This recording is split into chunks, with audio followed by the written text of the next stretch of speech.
সবাই দেখছে যে রাজা উলঙ্গ, তবু সবাই হাততালি দিচ্ছে। সবাই চেঁচিয়ে বলছে সাবাস সাবাস।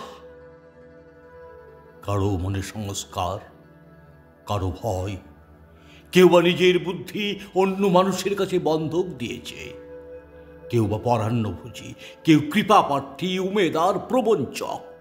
কেউ ভাবছে রাজবস্ত্র সত্যিই অতীব সূক্ষ্ম, চোখে পড়ছে না যদিও, তবু আছে, অন্তত থাকাটা কিছু অসম্ভব নয়। গল্পটা সবাই জানে, কিন্তু সেই গল্পের ভিতরে শুধুই প্রশস্তি বাক্য উচ্চারক কিছু আপাদমস্তক ভীতু ফন্দিবাজ অথবা নির্বোধ স্তাবক ছিল না, একটি শিশুও ছিল, সত্যবাদী, সরল, সাহসী একটি শিশু। নেমেছে গল্পের রাজা বাস্তবের প্রকাশ্য রাস্তায়।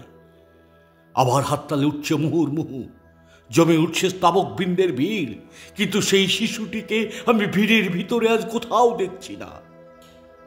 শিশুটি কোথায় গেল?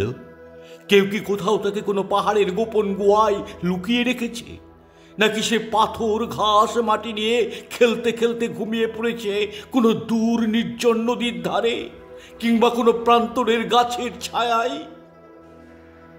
যাও, তাকে যেমন করেই হোক খুঁজে আনো। সে এসে একবার এই উলঙ্গ রাজার সামনে নির্ভয়ে দাঁড়াক। সে এসে একবার এই হাততালির ঊর্ধ্বে গলা তুলে জিজ্ঞাসা করুক, রাজা, তোর কাপড় কোথায়?